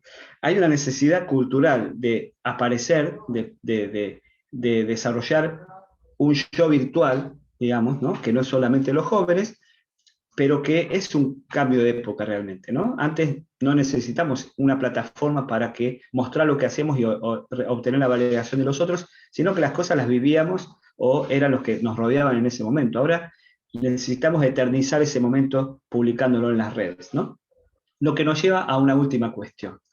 Hay un yo virtual y un yo real, hay un yo pensado para las redes y un yo de la realidad, digamos, ¿no? Los memes son muy divertidos porque sintetizan conceptos bastante en forma muy potente, ¿no? Y esto de vuelta, lo pensamos con los jóvenes, lo podemos pensar con los adultos también. Hay un yo en las redes sociales que a veces circula, pero después a veces la realidad dista mucho de eso, ¿no? Y para zanjar esta cuestión, yo les propongo pensar en la idea de la máscara, ¿no? La máscara, para un autor que he leído, Erving Goffman, dice que la etimología de la palabra persona está muy asociada a la etimología de la palabra máscara, ¿no? De hecho, el teatro griego usaba las máscaras para personificar a los personajes, ¿no? O sea, las máscaras exaltaban algunos rasgos para que se vean de lejos y se note que este era el malo, este era el bueno, o este estaba llorando, este se estaba riendo. La máscara era como una extensión, una extensión de la personalidad del personaje, ¿no? La máscara. Entonces, si traemos esta idea de la máscara, podemos pensar que en las redes sociales no es que mentimos, porque yo les pregunto a los chicos, ¿no? El otro día con mis alumnos les decía, hablando de estas cosas, ¿no? Mis alumnos de 20 años, ¿no? De la facultad, les decía, ¿ustedes sienten que mienten en las redes sociales? Porque al adulto le dice, pero este chico, mira lo que pone en las redes sociales. La red social parece que es Messi, por poner un ejemplo de un jugador de fútbol, ¿no? Pero podría ser alguien exitoso, alguien... Pero yo lo conozco en la vida real y no es así. Muestra un yo que no es el verdadero. Y eso nos hace mucho ruido, ¿no? Nos pasa con los adultos también, de vuelta, ¿no? Seguramente ustedes conocen muchos adultos que también uno lo conoce en la realidad y dice, me está mostrando algo que no es tan así. Pero bueno, en realidad la máscara, dice Goffman, en la vida cotidiana usamos máscaras todo el tiempo. Usamos una máscara para ir al trabajo, una máscara para, no sé, estar en la vida íntima con la familia, con la pareja, con los hijos, una máscara con los amigos, ¿sí? Cuando vamos a la iglesia, cuando, ¿no? Nos adaptamos a la circunstancia en la que nos vamos a desenvolver. Y en eso, de algún modo, influye sobre los roles en ese momento, ¿no? De acuerdo a si soy un empleado de una empresa, si soy un amigo, si soy el padre de familia, etcétera, ¿no? Entonces, las redes sociales serían una máscara más que nos ponemos cuando nos relacionamos con los demás. Las redes sociales son una extensión de la socialidad online, no son un lugar donde a veces publicamos algo. Para los jóvenes son una forma de ser, y hoy por hoy en la pandemia más que nunca. Son su modo de presentarse en la realidad, en la sociedad, ¿no? Pero ellos no sienten que mienten. Sin embargo, si yo les pregunto un poquito más, del otro lado, ¿qué piensan cuando, por ejemplo, alguien como ellos publica algo que se sabe que no es real, sino que es algo, por lo menos armado? Nosotros decíamos nuestras generaciones un poquito más mayores, cuando photoshopeado, ¿se acuerdan cuando una modelo o una vedette, las revistas parecía con Photoshop? Quería decir que las arrugas no se veían porque alguien agarró el Photoshop y les borró las arrugas, o les puso un filtro. Bueno, algo similar. De hecho, Instagram usa filtros, ese es un buen ejemplo, los filtros. Hay muchos filtros acá, quiere decir que una foto, una personalidad que está muy armada, digamos, que no es real. Pero sin embargo, si les preguntás a los jóvenes, te dicen, pero yo sé que es así. Ellos saben que hay una performance, hay una actuación, digamos, un papel, una máscara. Entonces no le dan tanta relevancia que eso es real, ¿sí? Pero bueno, eso es siempre que esté mediando una mirada crítica, como decimos siempre, ¿no? Por eso es importante acompañar en el uso de las redes sociales, no verlo como algo ajeno, sobre lo cual yo no tengo ni idea, sino tratar de establecer vínculos, diálogos con ellos para hablar de, bueno, qué tan real o no real es lo que se publica en las redes, qué tanta importancia le dan o no a lo que se publica en las redes, cuánto de sí muestran las redes, cuánto se guardan para la intimidad, cuántas cosas que se deberían decir en el cara a cara se dice en las redes y no debería ser así, ¿no? Esa cuestión de la relación entre lo virtual y lo real, si se puede, ya casi es difícil de distinguir porque cada vez más nuestra vida es virtual, en el sentido de estar virtualizada, ¿no? O sea, es difícil discriminar lo virtual de lo real, casi que son dos categorías que ya van teniendo poca significancia, igual que online y offline. Todo el tiempo estamos online, ¿no? Más en pandemia, ¿no? Pero sí es verdad que podemos tener un sentido crítico de las cosas que publicamos en las redes o de las cosas que vemos que otros publican en las redes. Entonces, para terminar, les propongo, porque estamos hablando acá de un lugar de iglesia y del Evangelio, ¿qué cita del Evangelio podría servirnos para reflexionar sobre esto, para tener una mirada sobre esto, ¿no?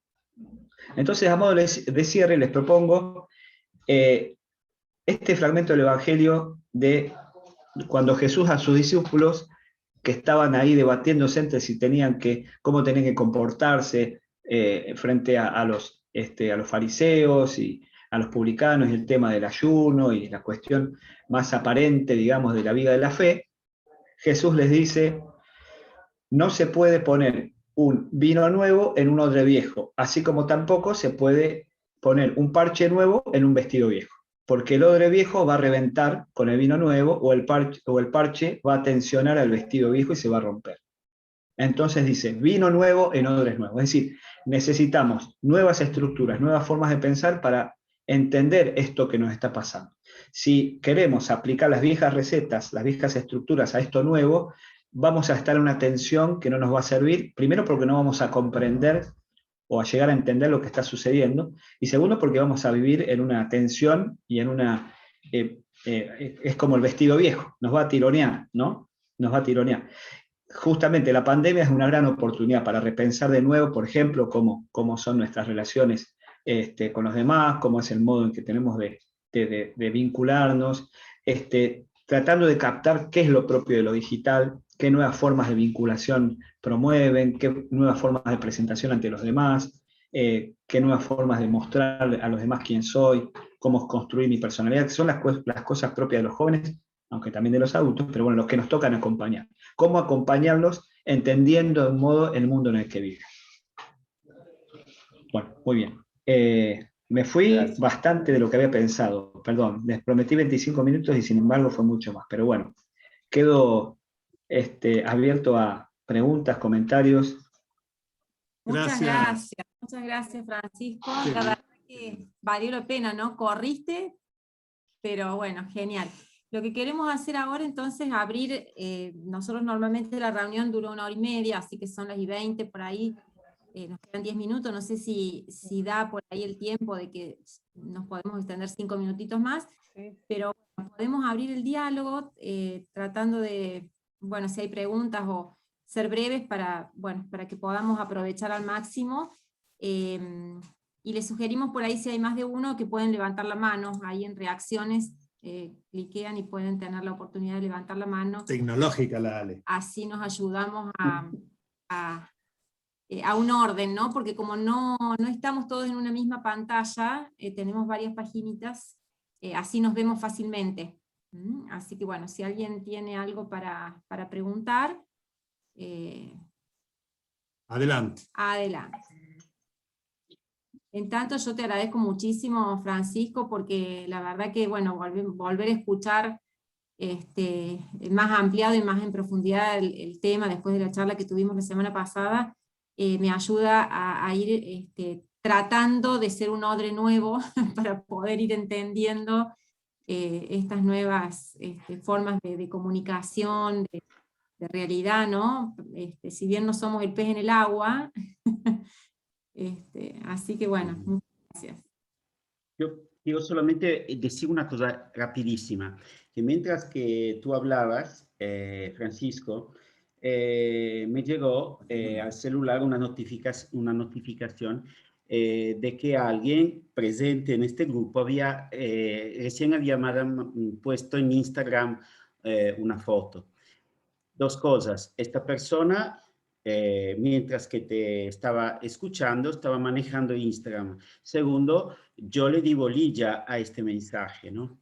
Esto que quiero decir, que muchas veces nuestras actitudes al final no nos diferenciamos demasiado de los jóvenes, ¿no? También nosotros somos multiscaping, es decir, que a veces... por lo tanto, si a veces nos molesta que un chico, mientras que nos habla, está manejando el celular o haciendo otras cosas, pero también nosotros lo hacemos, eso es. Gracias. Focolar Asunción levantó la mano.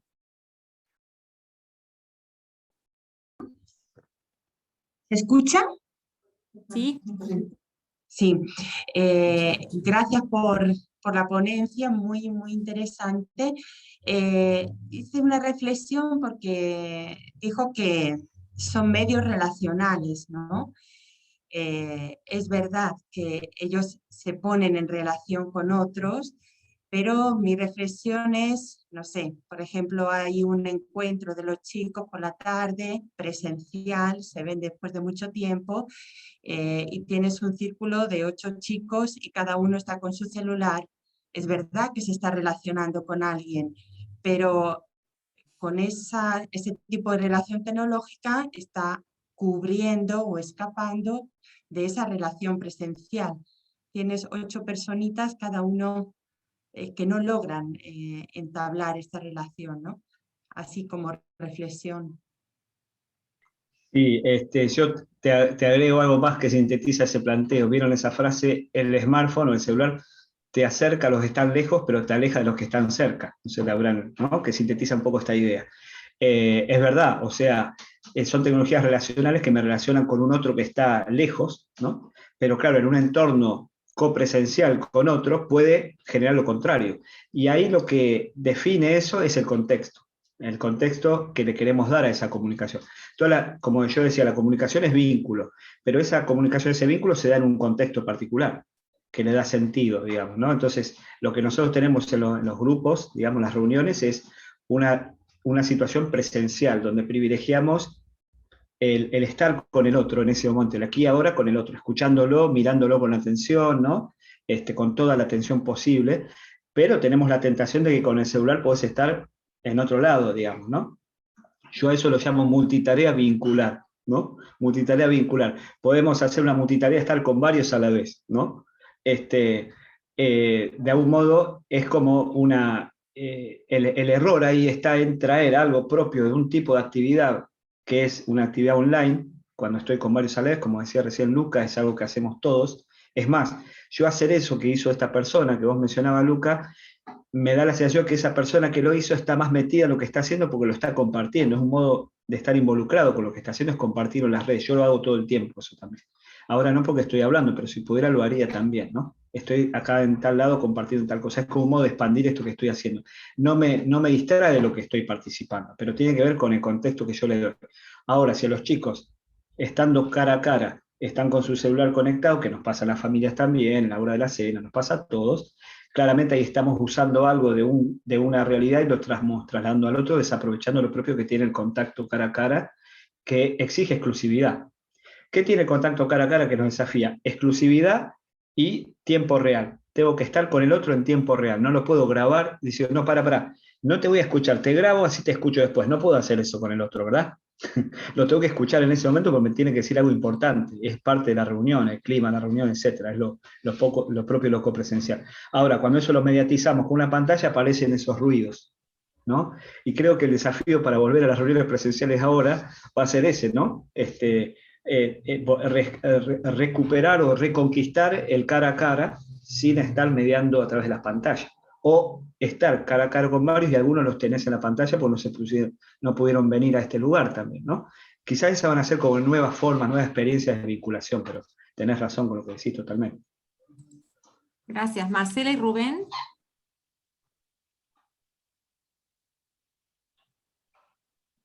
Sí, ¿qué tal?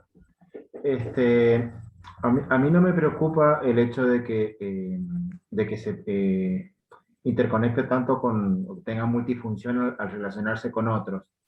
Lo que sí me preocupa es la cantidad, en primer punto.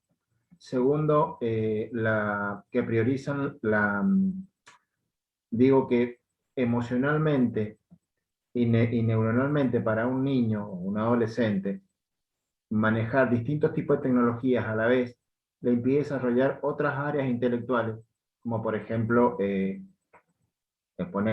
un capo jugando al Fortnite y todos son amigos, pero después vos lo ves en la vida real y no sabe desenvolverse de la puerta hacia la calle, no sabe desenvolverse. Eso es lo que me preocupa, la realidad que hay. Porque en internet todo es espectacular, es fantástico, puedo matar, puedo saltar, puedo hacer un montón de cosas. Pero en la vida real, como que esa ambivalencia es la que a mí me preocupa. Digo, en internet soy un capo, pero en la vida real no sé desenvolverme. Entonces, como educadores, lo que me preocupa es cuál es la función nosotros concreta de poder asimilar esas dos realidades. Porque yo le puedo llegar a decir, sí, está buenísimo que jugué, está espectacular, que salté, está bueno, que hiciste en Fortnite, ¿cuántos amigos tenés? Un montón, buenísimo. ¿Cómo hago yo para hacerle ver, como educador, de que lo que está haciendo está perfecto, está bien, porque es la forma de relacionarse, para que no le suene agresivo y que diga, bueno, está bien, pero no está tan bien para lo otro y que sirva como algo negativo y que no revalorice lo que nosotros normalmente llamamos relacionarse con el otro frente a frente o en la realidad de la vida. No sé si me sé explicar. Sí, sí, totalmente. Permitime corregirte una cosa. Para los chicos es totalmente real los videojuegos. O sea, hay una categoría adulta que nosotros lo dividimos entre lo real y lo virtual, ¿no? Para ellos es totalmente real estar jugando horas y horas, de hecho están un montón de horas, como esto que estamos haciendo nosotros. No podremos decir que no es real, es real. Es una experiencia, es una categoría de lo real distinta, ¿no? Digo esto porque esto tal vez nos posiciona en otro lugar a entender qué significa para ellos, por ejemplo, jugar Fortnite, ¿no? Por ejemplo. Pero, a ver, ahí entra la cuestión de que vos dijiste antes, la cantidad, ¿no? De la dosificación, las horas frente a la pantalla y la diversidad de experiencias, ¿no? Que, por eso, pero no solo con Fortnite, con cualquier actividad, si está todo el tiempo haciendo solamente eso, claramente no está bueno, ¿no? Entonces habrá que equilibrar, que salga a la calle, como decías, bueno, a determinada edad, que pueda manejarse en la calle, que no se pierda, que pueda establecer una conversación, qué hace cuando alguien se le acerca, le dice algo, o hablar con alguien cara a cara, ¿no? Claramente que tenga esa diferencia, la diferencia en la experiencia de vincularse a través de la pantalla, que es más cómodo, porque yo me puedo, puedo elegir un avatar que me favorezca, puedo escribir y responder si quiero, si no, pero en la cara a cara eso no lo puedo hacer, ¿no? Por eso, digamos, lo que tenemos es como múltiples posibilidades para que la persona, los chicos, experimenten esas múltiples posibilidades, ¿no? Es decir, que no se queden con una sola cosa. Pero sí es verdad, es otra los requerimientos para manejarte en la calle, para hablar con alguien, para jugar a la pelota en la realidad, a jugar no sé, en FIFA. En FIFA sos Messi, pero en la vida real, un poco patadura. Y bueno, pero está bien, pero igual tus amigos, y está bueno que juegues para hacer vínculos, no sé, se me ocurre esa imagen con el fútbol, pero sí, claramente es una preocupación.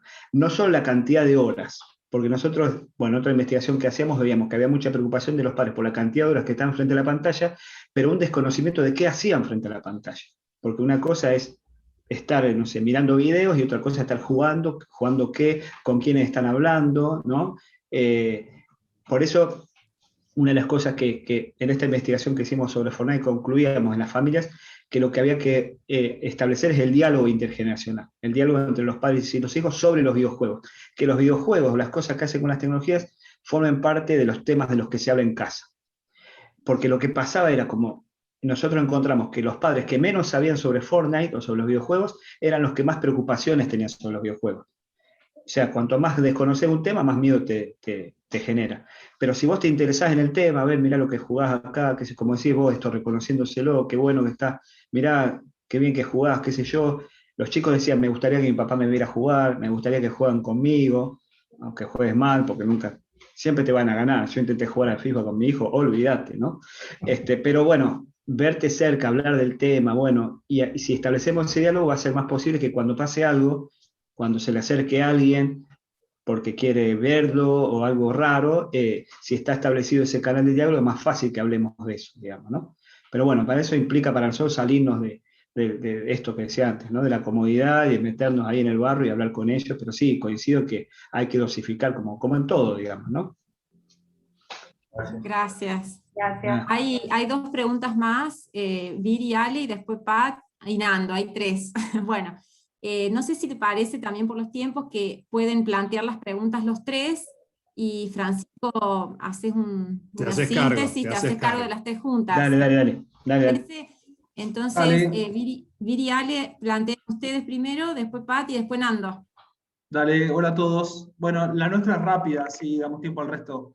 Nuestra duda o nuestra pregunta es, ¿qué grado de profundidad se construyen las relaciones en la virtualidad? ¿Un grado de profundidad superficial, medio o profundo, como yo soy de esos adultos que me anclo en mi adolescencia, ¿no? Pero la pregunta ¿es una relación profunda la que se logra construir o solamente titulares en la superficie? O cómo ayudarlos también a ellos a priorizar las relaciones profundas, porque creo que cada uno se puede dar cuenta que no llega a ser profunda, pero cómo orientarlos o acompañarlos en esta priorización. Dejo de jugar porque en realidad es más importante ir a tocarle el timbre a mi vecino y tomar un mate y charlar, digamos. Pero eso implica que yo haga una elección, que yo priorice. Bárbaro. Ok. No, Francisco, gracias antes que nada, pero digamos, tu comunidad, la nuestra, que tenemos un mandato, por decir, y una estructura fundacional con un mensaje escrito, fuertemente escrito, hay trabajos, investigaciones, que en todo caso después nos pueda sugerir para seguir profundizando cómo pasar este mensaje que tiene un fuerte contenido escrito a un joven hoy. Gracias, Fernando. Gracias. Están haciendo todo un trabajo. Gracias, Francisco, por tu exposición. Y la síntesis del odre viejo y nuevo y el vino nuevo me parece excelente. Un peligro que yo veo no es tanto el tema ya mencionado de las horas o del el estilo de comunicación, sino que se ve cada vez más el fenómeno de una adicción en algunos casos. Entre las nuevas adicciones, que es un tema que vamos a afrontar más adelante, está muy difundida la adicción a Internet. Yo, por ejemplo, tengo un sobrinito mío de 8 años, la mamá me dice, ¿sabes qué? Estoy preocupada porque él vuelve del colegio y se va corriendo a buscar el iPad. Es como una dependencia que se generó y que no logra superar. A los 8 años, por decirte. Después lo vemos en otro tipo de edades y todo lo que es adicción sabemos a dónde conduce si no hay un afrontamiento de la situación. Bueno, voy a tratar de responder. Son todas preguntas re interesantes. Gracias por las preguntas. Sí, claramente, de hecho, bueno, yo para hacer un poco de publicidad, el librito, no sé si lo mencionaron cuando me presentaron, personalizar el vínculo con la tecnología, planteaba que en Internet, en Facebook, más que amigos, deberían llamarse contactos, porque las redes sociales lo que hacen analogías con la vida real.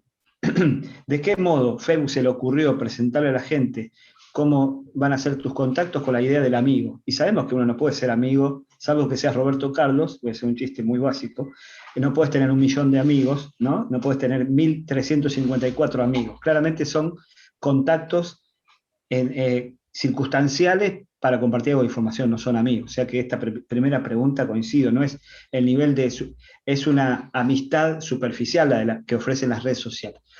Eso no quita que con algunos tengan alguna, algunas investigaciones sobre el tema dan cuenta que se relacionan frecuentemente con algunos de esos amigos. Te estoy diciendo menos de 10, con las 2 manos te sobran para contarlo, donde intercambian información. Pero en realidad yo creo que con el caso de los chicos, los jóvenes hoy por hoy, no sé si, porque además vieron que en Instagram están los ¿cómo los llaman ahora? Más seguidos, los amigos, bueno, hay distintas, ahora no me acuerdo cómo lo llama Instagram, pero dentro de los seguidores o de los seguidos están los más seguidos, bueno, y vos podés configurar quién mira todos tus mensajes, etcétera, ¿no?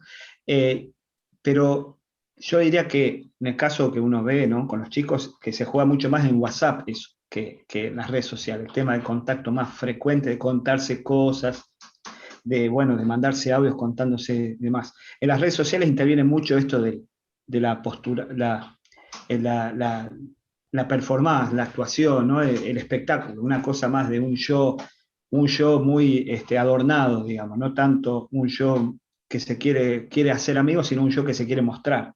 un yo deseable para otros, que establece un tipo de relación más de quiero ser como fulano, qué bárbaro que sos, ¿no? Incluso, fíjese qué efecto produce cuando uno cambia la foto de perfil del Facebook. Cuando alguien cambia la foto de perfil de cualquier edad, los comentarios son, qué bien que estás bárbaro, te queda muy bien el rojo, estás igual, siempre, ¿no? Son elogios, ¿no? Porque uno lo que busca básicamente es el reconocimiento, ¿no? La validación social, el check-in social, como lo llaman algunos autores, ¿no? Hacer un check-in social, estoy acá, existo, mírenme, ¿no? Eso no es una amistad, eso es una relación más unidireccional de autocomplacencia, de decir, miren, necesito que los demás me admiren, soy una estrella, todos somos una estrella, ¿no? Entonces, eso es muy relativo lo de la amistad, es una analogía que supieron captar las redes sociales, que no hablamos de esto, pero que es un tema importante, lo supieron captar para generar para monetizar, para generar, digamos, réditos económicos. Las plataformas hoy viven de nuestros datos personales. Nos ofrecen una experiencia de aparente amistad, pero trafican, por así decirlo, nuestra información personal, ¿no?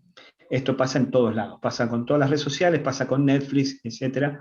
No hay que ser alarmista, hay que ser realista.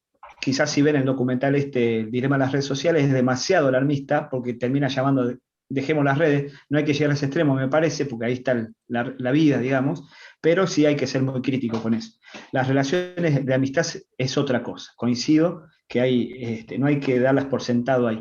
Pero los chicos, si uno va hablando, yo por lo menos los que conozco más de la edad universitaria, eso lo tienen claro. Que una cosa es la que publican las redes más para ciertos grupos, porque hacen un poco de marketing de sí mismos, pero otra es los amigos, donde me dicen, es distinto cuando te llaman cuando te felicitan por el cumpleaños poniéndolo en una red social a cuando te llaman por teléfono o cuando te mandan un audio por WhatsApp por tu cumpleaños. O sea, ellos categorizan también, no es que es todo lo mismo. En segundo lugar, esta pregunta que me haces del mensaje escrito, Pat, es súper interesante porque es una pregunta que me hago yo. El Evangelio, si uno se va digamos, Jesús leía, porque de hecho, cuando lee el libro donde dice cuando lee en la sinagoga el texto que hablaba de sí mismo, ¿no? Leía, entiendo que en esa época leía quizás de los rollos, ¿no? Un libro anterior al libro códice. De hecho, a los cristianos se los llamó la religión del libro, porque es la que primero difundió el códice, que es el libro que nosotros usamos, ¿no? Que era la religión del libro, se decía, porque los evangelios fueron escritos en el libro códice, y así circuló antes de la imprenta, obviamente, ¿no? Que fue en 1500, o sea, 1450. Pero claramente el mensaje cristiano es un mensaje escrito. Pero no solamente eso. También la iconografía cristiana se desarrolló en las iglesias a través de las imágenes, lo que se llamaba la Biblia de los pobres, que eran los vitrós de las catedrales, las estaciones de Vía Crucis, las imágenes de los santos. Eran relatos visuales, no eran solamente escritos. O sea que también la iglesia fue, digamos, la iglesia cristiana cristianismo fue bastante pionero en diversidad de formatos, ¿no? Era multimedia, por así decirlo, de comienzo. El hecho de leer en voz alta, ¿no? Que es uno de los pocos ritos que se mantiene la lectura en voz alta en la cultura actualmente, es la misa, por ejemplo, ¿no? Pero sí, yo creo que hay que hacer adaptaciones. Bueno, es para investigarlos. Hay autores que hablan de cómo serían las parábolas hoy, ¿no? Y una parábola sería una película como Matrix, no sé si han visto Matrix, es una parábola, porque hay un elegido que se ofrece por los demás, que salva a todos. Bueno, muchos de estos relatos circulan también en otros relatos no tan, por así decirlo, podemos decir profanos, ¿no? Pero que tienen como un contenido, digamos, que asociado cercano al mensaje cristiano, ¿no? Pero sí creo que hay que diversificar los formatos para hablar en código que ellos entiendan. Por ejemplo, cómo transmitir un mensaje a través de un meme sería hoy. Por ejemplo, con un meme podrías transmitir claramente un mensaje de fe, por ejemplo, ¿no? O un sticker. Bueno. Y lo último, una última pregunta. El tema de la adicción a Internet está muy discutido, es un tema muy polémico. De hecho, yo investigando el tema de las adicciones a los videojuegos, hay como por lo menos 7 escalas que miden la adicción a videojuegos. O sea, ni los autores que hablan de adicción a las tecnologías están de acuerdo en qué es una adicción. hay algunos que dicen que en realidad es una, digamos, no está bien concebido, no hay un consenso sobre lo que significa una adicción, y no es del todo exacto hablar de una adicción a Internet, una adicción a los videojuegos, porque la adicción que se le asocia, digamos, inmediatamente es la adicción a las drogas. Y hay una cuestión química que es totalmente distinta a lo que pasa con lo imaginativo que promueve, por ejemplo, Internet, con un videojuego o con entrar a páginas, etcétera, etcétera. Sí, obviamente que desarrolla una dependencia, digamos, y una cuestión que hay que estar atento y demás, pero algunos son más cuidadosos hablando de adicción. Esto no quita que lo que decía al comienzo, ¿no? Que como todo exceso es perjudicial, y si el pibe se la pasa en Internet y no sale a la calle, no come, no duerme, estamos con un problema. Y que si tienen algo de, que tal vez el libro lo tenía, ¿no? Pero que más tiene estas tecnologías, es la que desarrolla esta necesidad el enganche que genera es tremendo, es poderosísimo, digamos. Los videojuegos de Fortnite las partidas duran 20 minutos, pero los pibes pueden pasar horas y horas jugando por una partida y otra partida y otra partida, porque le quiero ganar. A uno le pasaba cuando jugaba las maquinitas arcade y demás, que le quiero ganar, y se le va la ficha, se te acabó la plata, sonaste acá, no hay límite, digamos, ¿no? El límite es, hay que comer, hay que ir a dormir. Entonces, ese es un desafío, ¿no? Y sobre todo en edad tan temprana como decís, Nando, me parece que es un tema que requiere de atención, hay poner límites y demás. Pero bueno, ahí es mucho la familia, el diálogo, pero sí, pero está muy discutido la cuestión de la adicción. De hecho, cierro con una anécdota: la Organización Mundial de la Salud hace algunos años introdujo los videojuegos en el catálogo de adicciones, se habló de adicciones a videojuegos, y el año pasado la Organización Mundial de la Salud recomendó que los chicos jugaran videojuegos en la pandemia para combatir el aislamiento. O sea, vos fíjate cómo hasta un mismo organismo como la OMS se contradice, porque, bueno, la realidad se va imponiendo también, ¿no? Pero sí, es verdad que el rol del adulto ahí es fundamental, ¿no? Como padre de familia, como facilitador, lo que sea, de establecer algunos límites, naturalmente. Bueno, Qué genial. genial. Hermoso Sería y para muchas quedarnos horas, y con las preguntas que también seguramente surgirán, y para dejarte acá Yo no en el comería Zoom. ni dormiría, Fernanda. No, yo estoy ya en una adicción. Y como Una dice, adicción. y dejando las redes, lo siguieron acá, en realidad es subirnos a las redes, pero sin ese miedo, ¿no? Como bajar el miedo a lo desconocido, porque en realidad es porque son terrenos que no estamos nosotros acostumbrados. Sin perder, como vos decís, este rol de adulto, porque nosotros tenemos el contenido, ellos pueden saber la información, pero el contenido lo tenemos que ayudar a entrar nosotros, ¿no? Y también otro tema que quedaría es porque ellos juegan y viven en comunidad. Quizá también hayan claves que nos enseñen a nosotros cómo hacer estas comunidades en la vida real y en la vida virtual, ¿no? O sea, serían temas para seguir abriendo y abriendo y abriendo, pero creo que nos van a matar todas las familias de las que estamos acá presentes. Y teniendo en cuenta también que los mismos chicos no son un mundo ahí, pero es un mundo que actúa con nosotros, chicos y jóvenes, digo, y nos pueden ayudar muchísimo, ¿no? Podemos pedirle inclusive ayuda, ¿no, Francisco? También a ayudarnos para que nosotros podamos no digo entrar en espacios donde no tenemos que entrar, porque si no, a un cierto momento ellos migran, van a otro que nosotros entramos. Totalmente. ¿No? Pero ellos pueden ayudarnos a entender muchas cosas, ¿no? Seguro. Pienso. Pedir Seguro. ayuda. Y si uno genera un espacio para hablar de lo que ellos ven, los que consumen y demás, son mucho más críticos de lo que pensamos. Porque es más que nosotros incluso. Distinguen a veces los bulos, la información falsa, pero bueno, hay que generar un espacio por eso está bueno que nosotros lo generemos, porque naturalmente no se da. Cuando uno lo genera, y esto que decís vos, Luca, decir, bueno, ¿cómo les ayudaría a ustedes que hiciéramos tal cosa? ¿Qué les viene mejor? ¿Hacerlo así, hacerlo así? Pero es verdad esto que dice Fer también, que quedó un poquito afuera, ellos generan comunidad en estas redes, en estos medios, y ahí tenemos algo para aprovechar, para entender cómo es eso, no verlo solamente como que están con una computadora, están con otro a través de una computadora.